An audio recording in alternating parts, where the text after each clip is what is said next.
hapo. Almas Kasongo kazungumza dabi ipo kama ratiba inavyosema. Young Africans wenyewe wanasema dabi haipo paka matakwa yatakapotekelezwa. Heavyweight, nipo na wewe kwa hivi sasa. Nijue kwanza hali yako kabla hatujaangazia yale ambayo yanaendelea katika anga la kimichezo.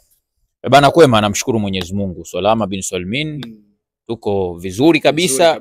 Ya tunaendelea kufuatilia kinachojiri kuelekea mchezo wa tarehe 15. Yes, ngoja tuzidi kulichimba ili sakata. Wewe unataka kusemaje? Ili sakata naona jinsi ambavyo linakuwa na mfukuto wa aina yake. Mara mwisho tumezungumza ilikuwa ni issue ya wazee walitoka wakazungumza ya kwao, lakini sasa hivi ni uongozi wenyewe wa Young Africans kwa uongozi wa bodi ya ligi. Kwa jinsi ambavyo Almas Kasongo ambaye ndo mtendaji mkuu wa bodi ya ligi ametoka na hayo matakwa ambayo Young Africans wanayahitaji, kujiuzulu kwa katibu, mtendaji mkuu, bodi ya ligi kuwa huru.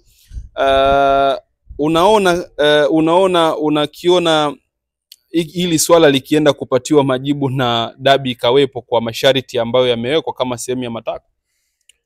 Yes, kwanza kabisa mimi kwa upande wangu nimejaribu kwa sababu unajua hichi ni kikao. Manake kikao ninachojua mimi na kilikuwa ni kikao cha usuluhishi. Ninavyojua mimi kikao ni ni mkusanyiko wa watu ambao wanajadili jambo fulani ambalo litakuwa na faida kwa pande zote mbili. Sasa labda nikianzia hapo kwenye kikao, je, kina faida kwa pande zote mbili? Kwa sababu siku zote kwenye kikao lazima kuwe kuna majadiliano. Sasa mimi kwa sababu sikuingia kwenye kikao, siwezi nikajua kama kulikuwa kuna majadiliano. Lakini kuna viashiria vya kuonyesha kwamba hakuna majadiliano, yani hakukufanyika majadiliano. Kwa sababu, nitasema kwa sababu gani? Kwa sababu unavofika kwenye kikao, jambo la kwanza kama ni cha usuluhishi, wewe usiende na msimamo wako. Nenda pale ukisikiliza kile kikao kinalenga nini. Huyu atatoa lake, huyu atatoa lake, then zitachakatwa, mkifikia mwafaka ndo utaamua baada ya kikao. Lakini mimi nimekiona toka kwa mjumbe kwenye kamati ya utendaji wa Yanga, huyu anaitwa Alex Ngai. Before hajaingia kwenye mkutano tayari kashasema hatuchezi. Yani manake bado still anaenda na msimamo wake ule regardless ya nini ambacho kinaenda kudiskasiwa pale. Kitu ambacho ni makosa. Sawa jambo la kwanza. Jambo la pili, kwenye kikao mimi najua lazima, of course Yanga wametoa matakwa yao, ni haki yao kwa sababu ndio maana ya kikao. Lakini nategemea pia kuona response ya upande mwingine ambao ndio bodi ya ligi nao watoe matakwa yao, ikiwemo je, walikubaliana? Kwa sababu mnavotoka kwenye kikao majibu yanatakiwa yaje kwamba tumekubaliana hiki, sio majibu yaje kwamba hao wamesema hivi, kwamba kamati ya masaa 72 ifutwe. Umeelewa? Sijui mtendaji mkuu wa bodi ya ligi ajiuzuru, mtendaji mkuu wa TFF katibu mkuu sijui Wilfred Kidao, ambao mimi mpaka sasa hivi sielewi kwa mantiki ya yeye kujiuzuru ni nini hasa ambacho kimefanya hivyo. Pamoja na tuseme hii ya mwisho kidogo naweza nikasema sawa kwamba bodi ya ligi iwe kamati huru ambayo inaweza kujifanyia mambo yake bila kuwa chini ya kivuli cha TFF. Sasa mimi nataka niseme jambo moja. Hili swala nilivyoliona mimi hapo kwanza nicheke ni kwamba Yanga walikuwa na tatizo na bodi ya ligi kwa muda mrefu sana, naweza nikasema. Ila bodi ya ligi alikuwa hajaingia kwenye 18 za Yanga. Sasa safari hii bodi ya ligi ameingia kwenye 18 za Yanga. Siwezi nikasema ameingia kwenye 18 za Yanga, siwezi nikasema hivyo moja kwa moja. Ila kuna muda walikuwa wana uwezo wa kujitoa kwenye huu mtego, lakini wanazidi kujibwidika kwenye ule mtego. Sawa? Nitakwambia kwa nini. Umeelewa? Okay. Sakata hili lilianza kwa kuahirishwa mchezo wa dabi tarehe 8. Si ndio? Ndio. Yanga waliambiwa kwamba hii dabi inahairishwa kwa sababu ya viashiria vya rushwa pamoja na usalama. Sasa Yanga walikuwa, jambo la kwanza walipaswa kusubiri hayo uchunguzi. Sababu by the way usingechukua muda mrefu kwa sababu ya ile sokoto lilokuwepo. Na sokoto lao maybe lingeanzia ndani kwanza ili kuleta pressure ya mapema ili majibu yatoke mapema. Matokeo yao wakaenda CAS direct. CAS wakawatupilia mbali. Sasa pale ilikuwa ni tayari kwamba kwenye zile 18 tuseme angeweza kujitoa yule bodi ya ligi kwenye hii 18 angeweza kujitoa kwenye hii, baada sasa CAS kasha amua bodi ya ligi wakaja wakafanya jambo la msingi kupanga tarehe nyingine ya mchezo. Yanga wakaendelea na msimamo, amejiingiza tena kwenye 18 za Yanga huyu bodi ya ligi kwa kusema kwamba wanahitaji kikao cha usuluhishi, manake wanataka kudekeza kwamba wameshindwa kukomalia kwenye msimamo, kwa hiyo wameacha klabu ndo ikomalie msimamo dhidi ya mamlaka. Hiyo tayari umejiingiza kwenye 18. Kwa hivyo mimi sitaki kuwa kwenye nafasi ya kuzungumza nini watakachoamua bodi ya ligi. By the way, kama wakiamua kufuata matakwa ya Yanga ni maamuzi yao, lakini manake kile kikao kilikuwa kina maana, kwa sababu haya mambo Yanga hawajazungumza leo, walizungumza since mechi imeghairishwa. Na hata malalamiko yao yalienda CAS kwamba hawana imani na bodi ya ligi. Hakuna reference, hakuna kifungu chochote cha kanuni kinachoweza kupinga bodi ya ligi wala nini. Wao wamelalamika tu ile kavu wakashindwa kesi. Kwa hiyo kile walichokipeleka ni yale, hakukuwa na majadiliano, yani hakukuwa na ni yale Yanga ambao walikuwa wanalilia ndo yale ambao wamepeleka. Sasa kwa mfano ikatokea bodi ya ligi ikasema basi sawa, sisi tutafanya kama ambavyo Yanga wanataka.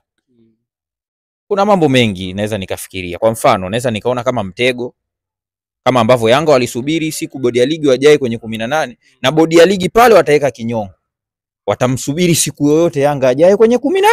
Kwa hiyo sasa tutakuwa tunaendelea kushuhudia ligi ambayo Yanga na bodi ya ligi wana windana.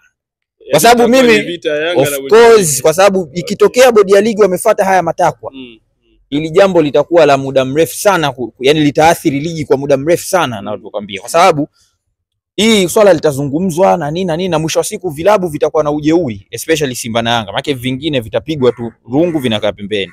Hizi Simba na Yanga, kuna siku Simba naye kuna jambo halitomfurahisha, atataka bodi, yani naye atatoa instruction bodi itoke kama alivyotoa instruction Yanga. Kwa sababu hatuwezi tukaendeshwa tukaendesha ligi ambavyo vilabu vinaweza vikawa na mamlaka ya kuamua nani aingie kwenye bodi nani atoke, kwa sababu anaweza kaingia mtu mwingine kwenye bodi ambaye atakuwa upande wa Yanga, Simba wakawa hawampendi.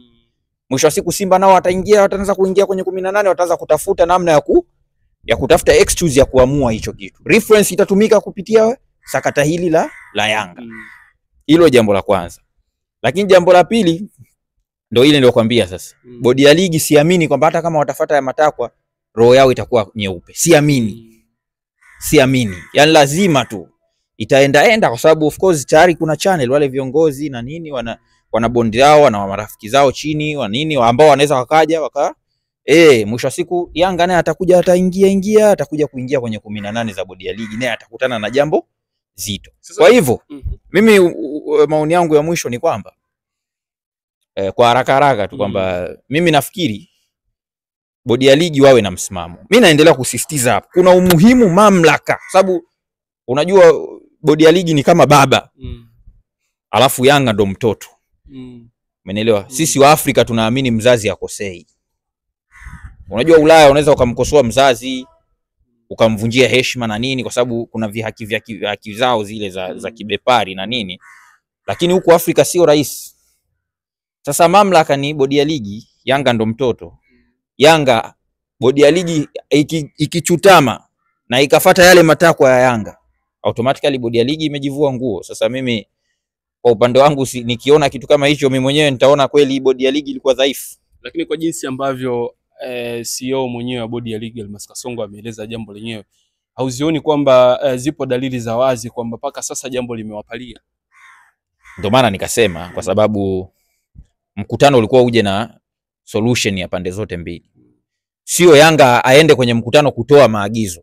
Kwa hiyo kilichotokea, Yanga katoka hapa kaenda kwenye mkutano kama alivyoitwa, alafu katoa maagizo alafu kaondoka. Sasa sio lengo la mkutano. Unaelewa? Yaani wewe uende pale unasikiliza bana tupo bana na nini.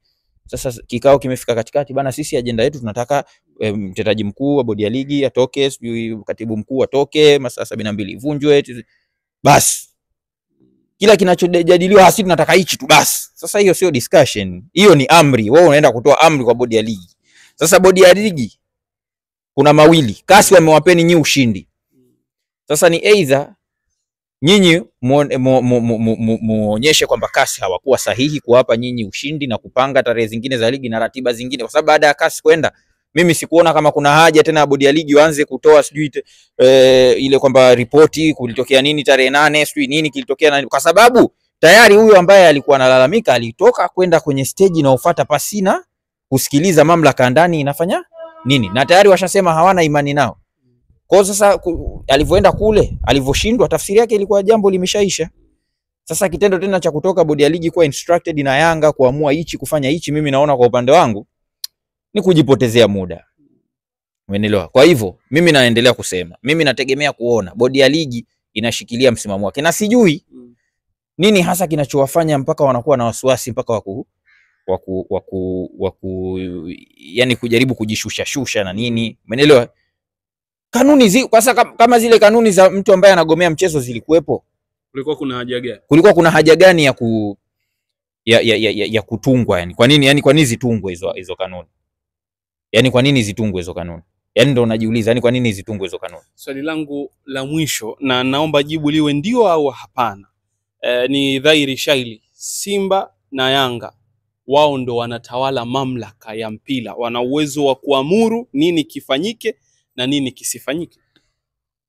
Of course, kwa hichi ambacho unakiona na historia inavyoonyesha miaka nenda miaka rudi, bodi ya ligi ni kama kivuli tu kwenye hizi timu za Simba na Yanga. Kwa hichi na safari hii ili ndo kubwa kuliko, kwa sababu siku zote ukimchekea kima utavuna. Sasa nyani utavuna mabua. Ndo wote hao nyani kima wote ni jamii moja, wote hao wanakula sana mahindi. Sasa kinachoelekea mimi nachoona, bodi ya ligi wanaenda kuvuna mabua. Sasa hivi bodi ya ligi wanaenda kuvuna mabua, na wakifanya hili jambo yani wataacha kovu kubwa sana, kama alivyotoka kusema sio la siku moja, kovu la muda mrefu. Kovu la muda mrefu. Sasa wana choice wao, mamlaka ionekane iko ngangari au wachutame, Yanga aonekane ndo mtawala kwenye soka, kwa sababu of course kama anaamua kitu yeye peke yake against vilabu vingine 15 kwenye ligi manake sijaona kama kuna klabu nyingine yoyote umeelewa ambayo ilijitokeza kwenye hili sakata au kujaribu kuunga mkono kwenye sakata kama hili, sijaona.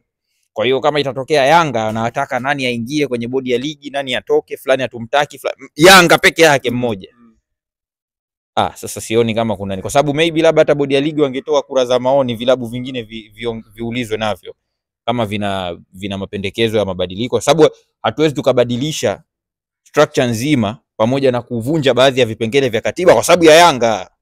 Umeelewa? Mamlaka ina kazi gani? Mamlaka ina kazi gani? Vipi siku Simba na yenyewe ikaja na mapendekezo yake, imeteuliwa, kumefanyika mabadiliko, kateuliwa labda mtendaji mkuu wa mpito, kateuliwa katibu mkuu, baadaye Simba nao wakaja wakasema bana hatuna imani nao, yani hatuna tu imani nao, yani hatuna na sisi imani nao. Vipi? Unajua kuna vitu, kwa mfano mimi nitakwambia kitu kimoja, hii ni nje kidogo ya mada, lakini najaribu tu kurizembo kwamba kipindi ambacho inaonekana GSM anadhamini vilabu zaidi ya 5 kwenye ligi, ikaonekana ni jambo ambalo la kawaida, lakini kulivotokea tetesi kwamba Mo Dewji ana mpango wa kudhamini 10, tayari zimekuja tetesi kwamba ili swala la udhamini wa vilabu zaidi ya 1 vinataka kufu. Sasa kama mlikuwa mnajua ni kosa, kwa nini Yanga kanufaika ndani ya misimu kadhaa? Umeelewa? Sasa ndio hichi ninachokisema kwamba mwisho wa siku bodi ya ligi inabidi ifanye mambo kama mwenye mamlaka, vilabu vifate, kwa sababu by the way hizi katiba ambazo leo Yanga anazipinga, umeelewa, alikuwa na nafasi, alikuwa na mjumbe wakati wa kuwakilisha maoni ambayo yanapaswa kuingia kwenye katiba, si ndio inavyokuwa? Lazima. Inavyokuwa. Sasa ina maana wakati katiba inatungwa, mbona walikuwa hawajajua kwamba hii katiba ina matatizo gani? Umeelewa? Kwa hiyo ina maana unavoenda, kwa mfano kama hicho kipengele cha kamati ya masaa 72 kuvunjwa, automatically ni kitu ambacho kipo ndani ya katiba, sababu ile ndio inaendesha ligi. Umeelewa? Sasa kuvunjwa maana yake hadi kwenye katiba pale maboresho yafanyike. hii TFF, bodi ya ligi kuwa chini ya TFF, ufanyike mabadiliko kiwe chombo huru. Maana yake kwanza ili swala linabidi turudi kwenye katiba, pia kwenye kipengele cha katiba kirekebishe hilo swala. Kwa sasa wakati katiba inatungwa, Yanga walikuwa na wawakilishi wao katika miongoni mwa zile protocol za kufuata pindi ambapo katiba inatungwa. Maana yake lazima kuwe kuna wawakilishi wa vilabu wapitie. Sasa kama yote yamefanyika, leo kwa nini wanalalamika? Na kwa nini walalamike dhidi ya Simba? Sawa basi, sawa, hauna imani na bodi ya ligi. Bodi ya ligi inaendesha ligi, sio mechi za Simba na Yanga tu, ligi nzima. Kwa hiyo ina maana ulitakiwa basi, kama una malalamiko, ugomee ligi, sio mechi moja. Mechi zingine hapa katikati kacheza, si ndio? Kwa nini mechi hii tu ndo aseme kwamba ligi sio hatuchezi mpaka ifanyike hivi, ifanyike hivi? Mimi nafikiri Heavyweight tuweke nukta, alafu tusubiri tuondoke na kauli ya CEO anayetakiwa kujiuzuru, maana muda anasema matakwa Young Africans, yeye pia ni miongoni mwa lile takwa mojawapo kati ya yale manne ambayo yamezungumzwa na Young Africans. Heavyweight tumepata wasaa mzuri wa kuzungumza naye, unaweza kumfuata kwenye mitandao ya kijamii kwa jina la Heavyweight_Dula. Kwa hapa tunaweka nukta, tutakufuata